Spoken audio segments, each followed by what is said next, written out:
তো বন্ধুরা এই দেখো ছেলেকে রেডি করে নিয়েছি।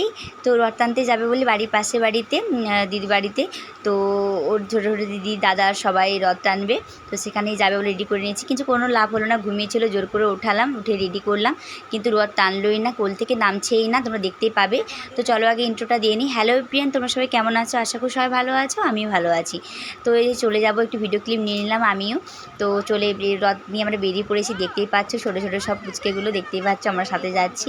তো ছেলে নামলো না, ছেলে আগের বছর রথ ট্রেনেও ছিল, খেলছিল, একা খুব মজা করছিল। তো তখন ছোট ছিল। তারপরে তোমরা যারা হয়তো ইউটিউব ফ্যামিলিতে আমার প্রথম থেকে রয়েছো তারা জানবে, ফেসবুক পেজ তো আমার পরে খোলা, তো সেখানে ভিডিও দেওয়া নেই, কিন্তু আগের বছর আমি দিয়েছিলাম। ছেলে রথ টানছিল, ঠেলছিল। এবছর কিছুই করলো না, কোল থেকে নামলো না, কান্না করছে, ঘুম থেকে জোর করে উঠে দিয়েছি বলে হয়তো, তাই হয়তো জানি না। উল্টো রথে যদি টানে তো টানবে। এই দেখো কোলে হয়ে আছে, ঠাম্মির কোলে, দেখতে পাচ্ছ তোমরা, সবাই টানছে, ও টানছে না, কান্না করছে। তো আমার বাড়িতে এই যে রথ থাকবে, মাসির বাড়ি এখানে, আমার বাড়িতে পরের বাড়ি রথ, উল্টো রথ আমার বাড়ি থেকেই বেরোবে। তো তোমাদের ভিডিওটা কেমন লাগলো কমেন্টে জানাবে, ভালো লাগলে একটু শেয়ার করো। দেখা হচ্ছে নেক্সট ভিডিওতে। আর ছেলে এখানে প্রণাম করে নিয়ে একটু যা করে পয়সাটা দিয়ে প্রণাম করালাম, নাহলে কিছুতেই করতে চাইছিল না। তো তোমাদের কেমন লাগলো কমেন্টে জানাবে। দেখা হচ্ছে নেক্সট ভিডিওতে, টাটা।